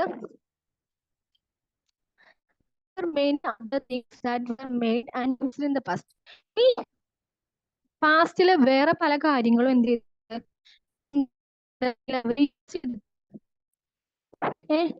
തിങ്സ് ഉണ്ട്, പാസ്റ്റിൽ പല തിങ്സ് ഉണ്ട്. Those who study these objects are called archaeologists. Spelling അങ്ങനെയാണെങ്കിലും അത് വായിക്കുന്നത് ആർക്കിയോളജിസ്റ്റ് എന്നാണ്. ആർക്കിയോളജിസ്റ്റ് എന്ന് വായിക്കരുത്, ആർക്കിയോളജിസ്റ്റ്. അതായത് those who study these objects are called archaeologists. ഈ പുരാതന വസ്തു ഗവേഷകർ എന്നൊക്കെ കേട്ടിട്ടുണ്ടാകും. പണ്ടത്തെ കാലത്ത് സാധനങ്ങളെ പറ്റി പഠിക്കുന്നവരാണ് നമ്മൾ എന്ത് പറയുന്നത്? ആർക്കിയോളജിസ്റ്റ് എന്ന് പറയുന്നത്. They study the remains of buildings made of stone and brick. അവരെന്തൊക്കെ പഠിക്കും? ബിൽഡിങ്സിന്റെ അവശിഷ്ടങ്ങള്, അതായത് സ്റ്റോറൊക്കെ വെച്ച് ബിൽഡിംഗ് അവശിഷ്ടങ്ങളെ പറ്റി പഠിക്കും. Paintings and sculpture. പെയിന്റിംഗ് എന്ന് പറഞ്ഞാൽ ചിത്രങ്ങൾ, സ്കൾപ്ചേഴ്സ് എന്ന് പറഞ്ഞ രൂപങ്ങള്, അതിനെ പറ്റിയൊക്കെ അവര് സ്റ്റഡി ചെയ്യും. They also explore and excavate. Dig under the surface of the earth, find tools, weapons, pots, plants, ornaments and coins. അവരെന്ത് ചെയ്യും? എക്സ്പ്ലോർ ചെയ്യുന്ന വെച്ചാൽ അന്വേഷിക്കും.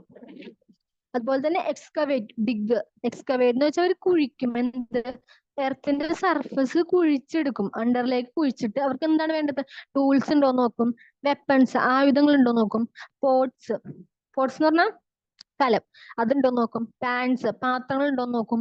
ഓർണമെന്റ്സ്, ആഭരണങ്ങൾ ഉണ്ടോ നോക്കും. ആൻഡ് കോയിൻസ്, കോയിൻസ് ഒക്കെ ഉണ്ടോന്ന് അവരെന്ത് ചെയ്യും, ചെക്ക് ചെയ്യും. ഡിഗ് ചെയ്തിട്ട്, അതായത് മണ്ണിങ്ങനെ താഴത്തേക്ക് കുഴിച്ചു കുഴിച്ചു പോയിട്ട് എന്തെങ്കിലും അവർക്ക് കിട്ടുമോ എന്ന് അവര് ചെക്ക് ചെയ്യും.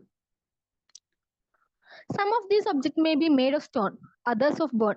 അപ്പോ ഈ പണ്ടത്തെ പാസ്റ്റിലെ ഒബ്ജക്ട്സ് കണ്ടുപിടിക്കുന്നവരാണ് ആർക്കിയോളജിസ്റ്റുകൾ. അവര് ഡിഗ് ചെയ്ത് പല സാധനങ്ങളും കിട്ടുമോ നോക്കും. അപ്പൊ അങ്ങനെ നോക്കുമ്പോൾ ചില സാധനങ്ങൾ എന്താണ് സ്റ്റോൺ വെച്ചുണ്ടാക്കിയതായിരിക്കും, ചിലത് ബോൺ വെച്ചുണ്ടാക്കിയതായിരിക്കും, ബേക്ക്ഡ് ക്ലേ ഓർ മെറ്റൽ, ചിലത് ക്ലേ വെച്ചുണ്ടാക്കിയിട്ടുണ്ടാവും, ചിലത് മെറ്റൽ വെച്ചുണ്ടാക്കിയേക്കുന്നുണ്ടാവും. അങ്ങനെ പലതും വെച്ചുണ്ടാക്കിയ സാധനങ്ങൾ കിട്ടും. Objects that are made of hard, imperishable substance usually survive for a long time. അതായത് ഹാർഡ് തിങ്സ്, അതായത് സ്റ്റോണുകൾ അല്ലെങ്കിൽ മെറ്റൽ വെച്ചുണ്ടാക്കിയേക്കുന്ന സബ്സ്റ്റൻസ് ഒക്കെ എന്ത് ചെയ്യും, കുറച്ചധികം നാള് സർവൈവ് നിലനിൽക്കും. കാരണം അത് പെട്ടെന്ന് നശിച്ചു പോവാത്തത് കൊണ്ട് എന്ത് ചെയ്യും, അത് നിലനിൽക്കുന്നാണ് പറയുന്നത്.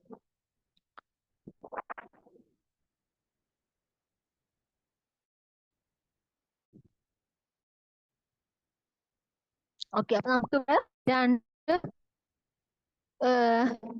ഫോട്ടോ തന്നിട്ടുണ്ട്. അതില് ഒന്ന് ലെഫ്റ്റിലുള്ളത് എന്താണ്, a pot from an old city.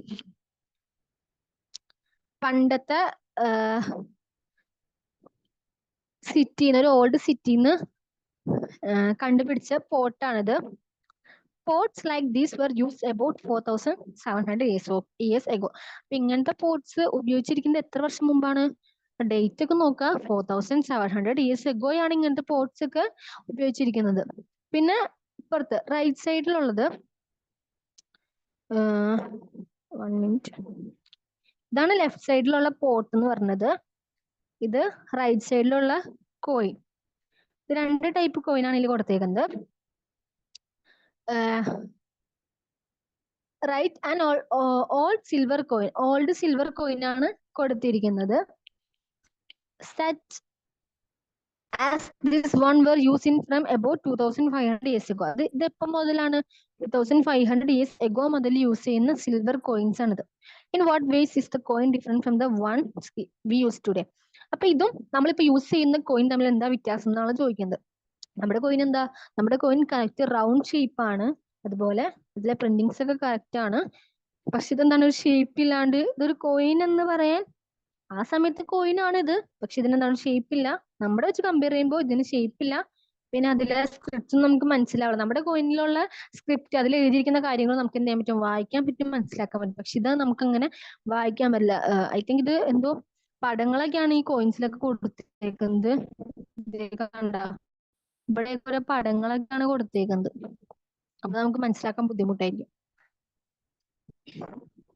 Okay, ഇനി അടുത്തത് archaeologist also look for bones. Archaeologist എന്താണ് പിന്നെ നോക്കുന്നത്? ഓഫ് അനിമൽസ്, അനിമൽസിന്റെ ബോൺസ്, എല്ലുകള്, ബേർഡ്സ്, പക്ഷികളുടെ, ആൻഡ് ഫിഷിന്റെ ഒക്കെ ബോൺസ് എന്ത് ചെയ്യും, അവര് നോക്കും, കണ്ടുപിടിക്കാൻ നോക്കും. To find out what people ate in the past.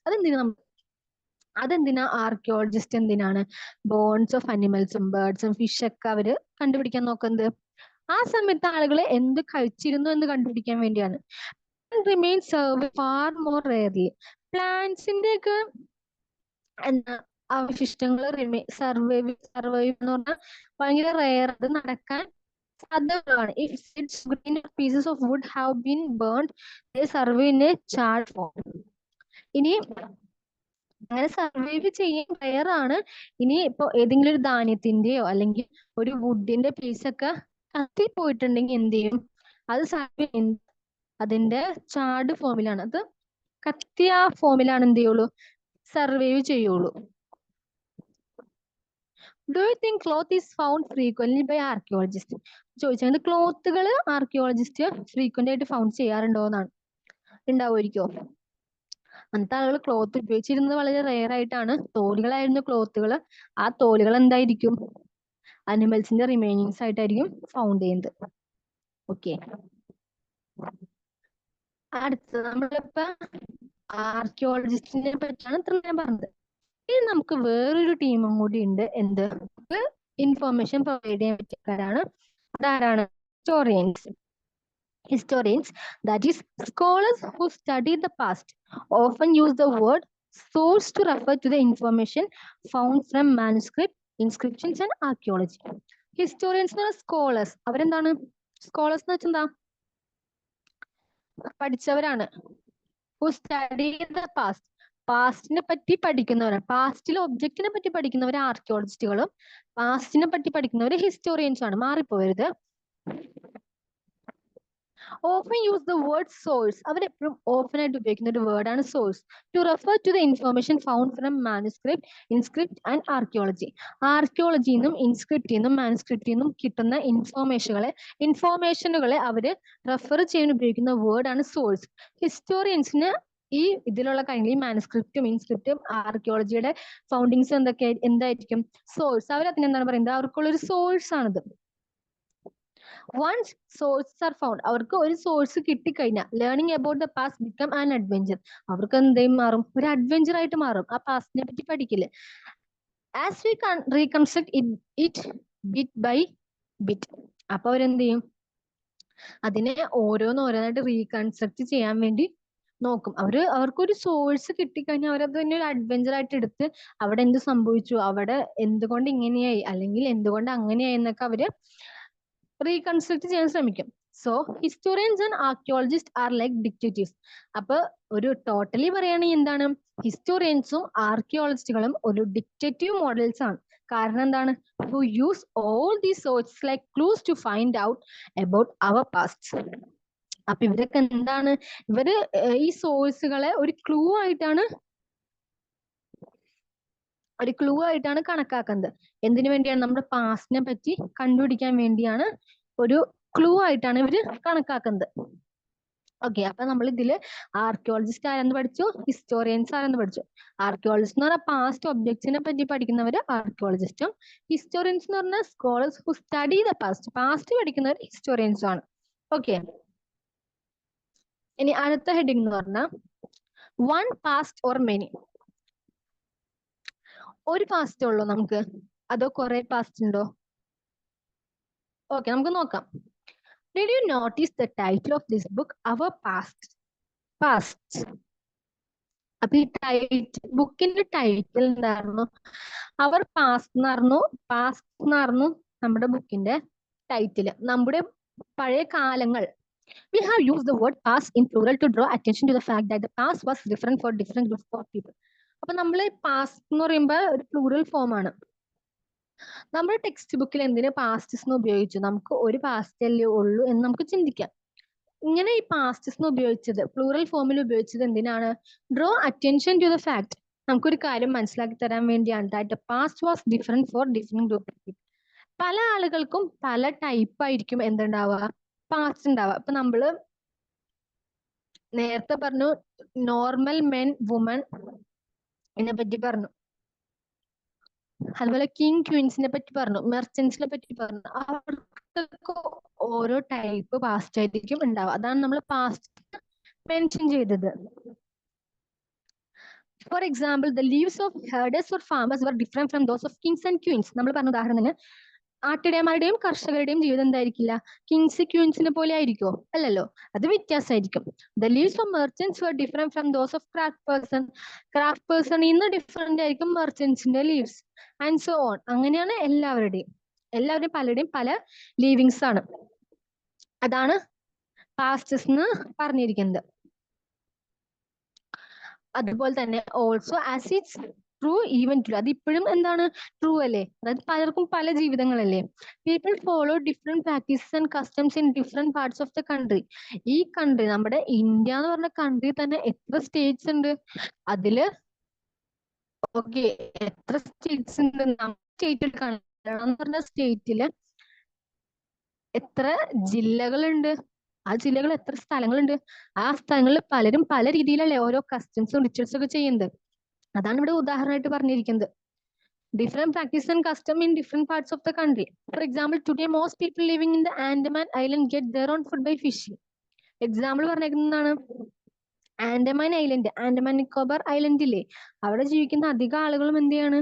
അവരുടെ ഫുഡ് ഫിഷിംഗ് വഴി ഉണ്ടാക്കുകയാണ്. Hunting, collecting forest produce. കാടുകളിൽ പോയി സാധനങ്ങൾ ശേഖരിച്ചും ഹണ്ടിങ് വഴിയും അല്ലെങ്കിൽ എന്താണ് ഫോറസ്റ്റ് പ്രൊഡക്ട്സ് ഒക്കെ കളക്ട് ചെയ്തിട്ടാണ് ആൻഡമാൻ നിക്കോബാർ ഐലൻഡിലെ ആളുകൾ ജീവിക്കുന്നത്.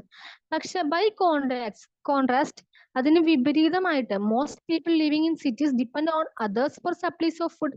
അപ്പൊ സിറ്റീസിൽ ജീവിക്കുന്ന ആൾക്കാർക്ക് ഇങ്ങനെ ഫിഷിങ് പോവാ, ഹണ്ടിങ് പോവാ, അതൊന്നും അവർക്ക് പോസിബിൾ അല്ല. അതുകൊണ്ട് അവർ എന്ത് ചെയ്യും, വേറെ ആളുകളെ ഡിപ്പെൻഡ് ചെയ്യും ഫുഡ് വേണ്ടി. Difference such as these exist in the past as well. അപ്പൊ ഇവിടെ തന്നെ ഇപ്പൊ നമ്മൾ ജീവിക്കുന്നവിടെ തന്നെ ഇത്രയും ഡിഫറൻസ് ഉണ്ട്. അപ്പൊ പാസ്റ്റിൽ എന്തായിരിക്കും ഡിഫറൻസ് ഉണ്ടാവും? കൾച്ചറിലും റിച്വലിലും അവരുടെ ലീവ്ലിഹുഡിലും ഇൻഹാബിറ്റേഷനിലും എല്ലാത്തിലും എന്തുണ്ടാവും? ഡിഫറൻസ് ഉണ്ടാവും. Besides their is other kind of difference. പിന്നെ വേറൊരു ഡിഫറൻസ് കൂടി ഉണ്ട്. എന്താ വെച്ചാൽ we know A great deal about Kings and the battles they fought because they kept records of their victories. നമ്മൾ പിന്നെ നോട്ട് ചെയ്യേണ്ട വേറൊരു കാര്യം എന്ന് പറഞ്ഞാൽ ഈ കിങ്സ് ഒക്കെ എന്ത് ചെയ്യുന്ന വെച്ചാൽ അവരുടെ വിക്ടറി, ബാറ്റിൽസിനൊക്കെ, യുദ്ധങ്ങൾക്കൊക്കെ പോയിട്ട് അതിന്റെ വിക്ടറികളൊക്കെ നോട്ട് ചെയ്ത് വെക്കുമായിരുന്നു, റെക്കോർഡ് ചെയ്ത് വെക്കുമായിരുന്നു.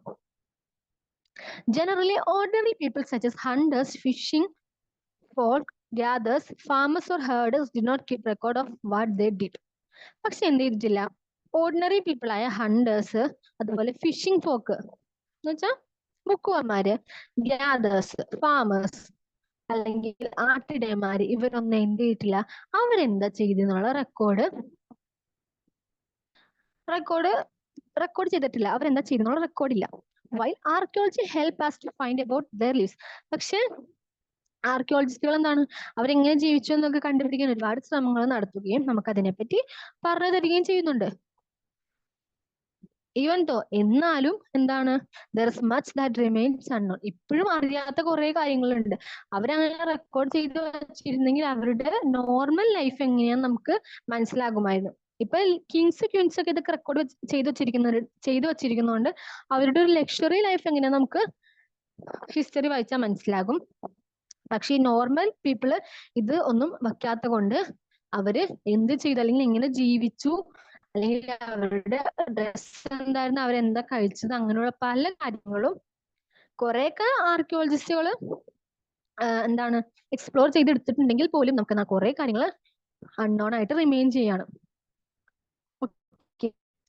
മനസ്സിലാക്കിയാണ്. നെക്സ്റ്റ് ടോപ്പിക് എന്ന് പറഞ്ഞാൽ ഇപ്പൊ നമ്മളിതിൽ കുറെ ഡേറ്റുകൾ പറഞ്ഞില്ലേ, കുറെ ഡേറ്റുകൾ പറഞ്ഞു, കുറെയൊക്കെ നമുക്ക് ഓർത്ത് വെക്കാം. പക്ഷെ ഈ ഡേറ്റുകളൊക്കെ പറയുമ്പോൾ അതിന്റെ കൂടെ ചില വേർഡ്സ് ഉപയോഗിക്കും. എക്സാമ്പിൾ BC, DC, AC അങ്ങനെയൊക്കെ കുറെ വേർഡ്സ് ഉപയോഗിക്കും. അപ്പൊ അതെന്താ ഉദ്ദേശിക്കുന്നതെന്ന് നമുക്ക് നോക്കാം. If somebody ask you the date, you will probably mention the day, month and year. അപ്പൊ നിങ്ങളോട് ആരെങ്കിലും വന്നൊരു ഡേറ്റ് ചോദിക്കുകയാണെങ്കിൽ നിങ്ങൾ എന്ത് ചെയ്യും, ആ ദിവസം, ആ മാസം, ആ ഇയർ അത് മെൻഷൻ ചെയ്യും. 2000 എന്ന് നിങ്ങൾ മെൻഷൻ ചെയ്യും. These years are counted from the day generally assign to the birth of Jesus Christ. നമ്മളിപ്പോ ഉപയോഗിക്കുന്ന കലണ്ടർ എന്ന് പറയുന്നത് എങ്ങനെ അസൈൻ ചെയ്തിട്ടുള്ളതാണ്? ഈ ഇയേഴ്സ് ജീസസ് ക്രിസ്തു അവരുടെ ബർത്ത് വെച്ച് അസൈൻ ചെയ്തിരിക്കുന്ന ഡേറ്റ് ആണിത്. ദ ഫൗണ്ടർ ഓഫ് ക്രിസ്ത്യാനിറ്റിയുടെ ഫൗണ്ടറായ ജീസസ് ക്രൈസ്റ്റ് ബർത്തിൽ നിന്നാണ് ഇത് അസൈൻ ചെയ്തിരിക്കുന്നത്. So 2000 means 2000 years after the birth of Christ. അപ്പൊ ഒരു 2000 ഇയേഴ്സ് കഴിഞ്ഞിട്ട് പറയുമ്പോൾ അതെന്താണ്, ക്രിസ്തു ജനിച്ചിട്ട് 2000 വർഷം കഴിഞ്ഞ്. All dates before the birth of Christ are counted backward and usually have the letter BC. അപ്പൊ ഈ ക്രിസ്റ്റിന്റെ ബർത്ത്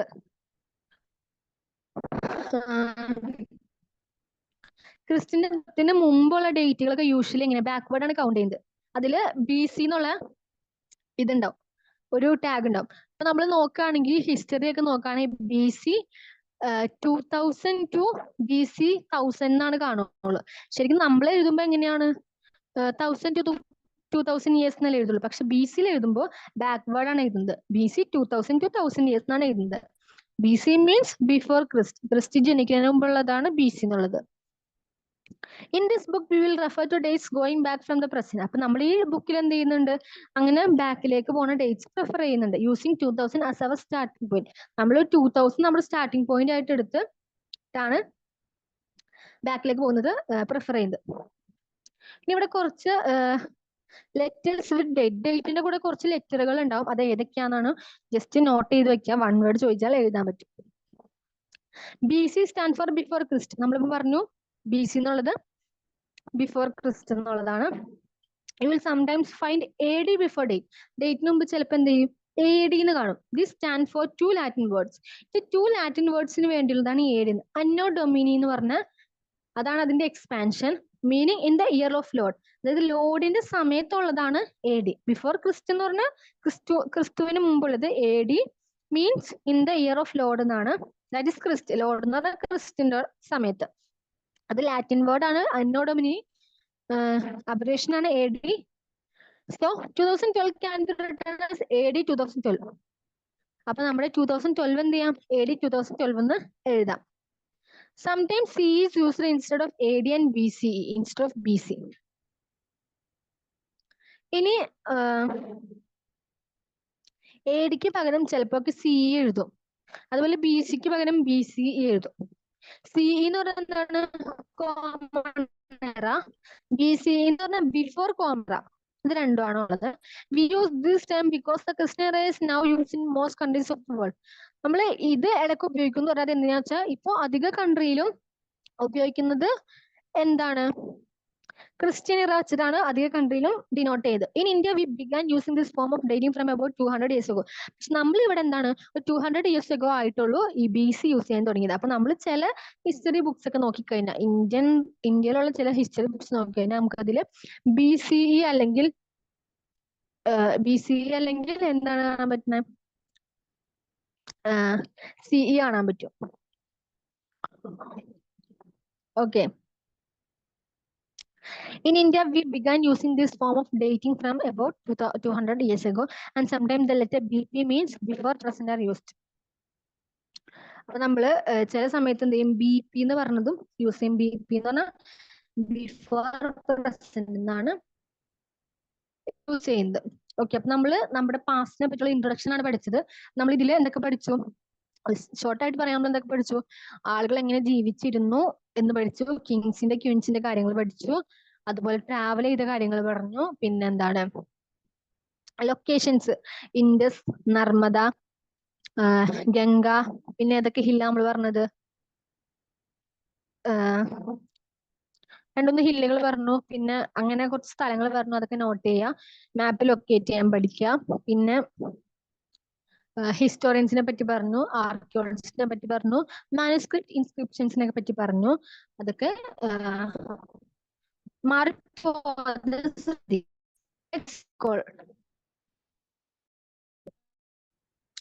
നമുക്ക് ജസ്റ്റ് ഇത് നോക്കാം. നർമ്മദ വാലിയിൽ എന്താണുള്ളത്? ഇത് നമുക്ക് കൊടുത്തത് Narmada, Magadha, Garo hills, Indus and tributary, Ganga valley. ഇതില് നർമ്മദയിലാണ് സിറ്റീസ് അബൌട്ട് 2500. അല്ല, നർമ്മദയിൽ എന്താണ് ഹണ്ടിങ് ആൻഡ് ഗ്യാതറിങ്. മഗധയില് ഏർലി അഗ്രികൾച്ചർ. ഗാരോ ഹില്ലില് ഫസ്റ്റ് സിറ്റി. കറക്റ്റ് ആണെന്ന് ജസ്റ്റ് നോക്കണം കേട്ടോ. അങ്ങനെ അത് മാച്ച് ചെയ്ത് പഠിക്കാം. Then manuscriptum. List one major difference between manuscript and inscriptions. Manuscriptum inscription തമ്മിലുള്ള മേജർ ഡിഫറൻസ് എന്താണെന്നാണ് ചോദിച്ചിരിക്കുന്നത്. മാനുസ്ക്രിപ്റ്റും ഇൻസ്ക്രിപ്റ്റും തമ്മിലുള്ള ഡിഫറൻസ് നമ്മൾ പറഞ്ഞ പോലെ തന്നെ ഞാൻ ജസ്റ്റ് മലയാളത്തിൽ പറഞ്ഞുതരാം. നിങ്ങളത് മനസ്സിലാക്കി എടുക്കുക. ടെക്സ്റ്റിൽ അതിന്റെ കറക്റ്റ് എക്സ്പ്ലനേഷൻ ഉണ്ട്. മാനുസ്ക്രിപ്റ്റ്സ് യൂഷ്വലി പാം ലീവ്സ് അല്ലെങ്കിൽ ബിർച്ചിലൊക്കെയാണ് എഴുതിയിരുന്നത്. അപ്പൊ അത് ഈസിലി ഡിസ്ട്രോയ് ആവും, സർവൈവ് ചെയ്യാൻ ചാൻസ് കുറവാണ്.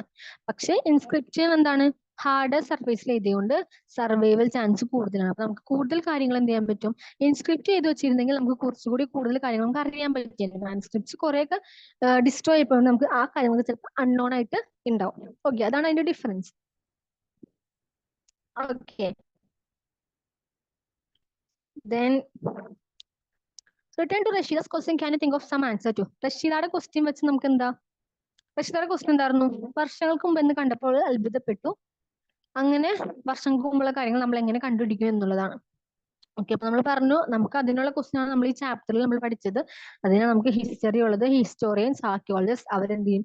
നമുക്ക് വേണ്ട ഇൻഫർമേഷൻസ് ഗ്യാദർ ചെയ്ത് തരും. നമ്മൾ അതിനെ എന്ത് ചെയ്യുക? റീഡ് ചെയ്യുക, study ചെയ്യുന്നുള്ളതാണ്. Make a list of all the objects that archaeologists may find. Which one of these could be made of stone. അപ്പൊ ആർക്കിയോളജിസ്റ്റ് കണ്ടുപിടിച്ച കാര്യങ്ങൾ നമ്മൾ കുറെ ആ ചാപ്റ്ററിൽ മെൻഷൻ ചെയ്തിട്ടുണ്ട്. അതായത് സ്റ്റോൺസ്, ഓർണമെന്റ്സ്, പോട്ട്, പാൻ, അങ്ങനെ കുറെ സാധനങ്ങളുണ്ട്. അപ്പൊ അതിൽ സ്റ്റോൺ വെച്ചുണ്ടാക്കിയാണ് എന്തായിരിക്കും, ടൂൾസ്, വെപ്പൺസ് ഒക്കെ സ്റ്റോൺ ആയിരിക്കും. ഓർണമെന്റ്സ് മേ ബി സ്റ്റോൺ വെച്ച് എന്തെങ്കിലും ഉണ്ടാവുമായിരിക്കും, അങ്ങനെയൊക്കെ. Why do you think ordinary men and women did not generally keep records of what they did? ഇതൊരു ഇമ്പോർട്ടന്റ് ക്വസ്റ്റ്യൻ ആണ്. എന്തുകൊണ്ടാണ് മെൻ ആൻഡ് വുമൺ എന്ത് ചെയ്തിട്ടില്ല, അവരുടെ റെക്കോർഡ്സ്, അവരെന്ത് ചെയ്തു എന്നുള്ള റെക്കോർഡ് കീപ്പ് ചെയ്തിട്ടില്ല. കിങ്സും ക്വീൻസും ചെയ്തിട്ടുണ്ട്, പക്ഷെ ഓർഡിനറി മെൻ ചെയ്തിട്ടില്ല. അത് എന്തുകൊണ്ടെന്നാണ് ക്വസ്റ്റ്യൻ. ഇതൊരു ഇമ്പോർട്ടന്റ് ക്വസ്റ്റ്യൻ ആണ്.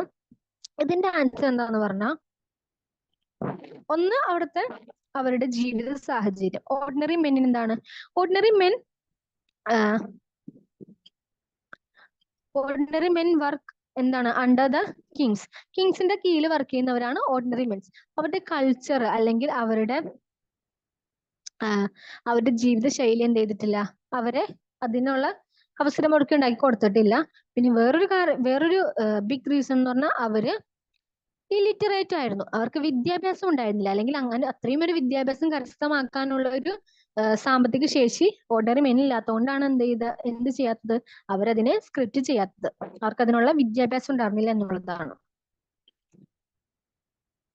Describe at least 2 ways in which you think lives of kings would have been different from those of farmers. ഫാമേഴ്സിൽ നിന്ന് കിങ്സിന്റെ ലൈഫ്സ് ഡിഫറെന്റ് ആവണ 2 വേ ആണ് പറയുന്നത്. ഒന്ന് അവരുടെ ഡ്രസ്സിങ് സ്റ്റൈൽ, ഒന്നല്ല ഒരു ഇതിൽ പറയുകയാണെങ്കിൽ അവരുടെ ഡ്രസ്സിങ് സ്റ്റൈലുകൾ, അവർ ഭക്ഷിക്കുന്ന കാര്യങ്ങൾ. അവരാണ് ലാൻഡ് ഓൺ ചെയ്തിരുന്നത്. ഫാമേഴ്സ് എന്ത് ചെയ്യുള്ളൂ, വർക്ക് ചെയ്യുള്ളൂ.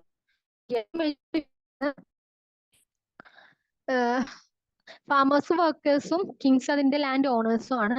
പിന്നെ അവരുടെ കൾച്ചറൽ ഡിഫറൻസുകൾ, റിച്വൽസ്, റിലീജിയസ് ഡിഫറൻസുകൾ, അങ്ങനെ ലിറ്ററസി റേറ്റ് ഡിഫറൻസ്, അങ്ങനെ ഇതൊക്കെയാണ് ഇതിന്റെ കാരണങ്ങൾ. ഓക്കെ, ഇനി സം ഇമ്പോർട്ടന്റ് ഡേറ്റ്സ് എന്ന് പറഞ്ഞാൽ നമുക്കിവിടെ ഒരു സംഭവം കൊടുത്തിട്ടുണ്ട്. ദ ബിഗിനിങ് ഓഫ് അഗ്രികൾച്ചർ എപ്പോൾ തുടങ്ങിയതാണ്, 8,000 years ago. The cities on ഇൻഡസിലെ ഫസ്റ്റ് സിറ്റീസ് തുടങ്ങിയത് 4,700 years ago. ഗംഗാവാലി സിറ്റീസ് അല്ലെങ്കിൽ ബിഗ് കിങ്ഡം ഇൻ മഗധയിൽ ബിഗ് കിങ്ഡം തുടങ്ങിയത് 2,500 years ago. The present 2000 AD CE. അതൊക്കെയാണ്. ഓക്കെ, അപ്പൊ ഈ ഡേറ്റ് ഒക്കെ നോട്ട് ചെയ്യുക, 1 word ക്വസ്റ്റ്യൻസ് ഒക്കെ നോട്ട് ചെയ്യുക. Okay, thank U.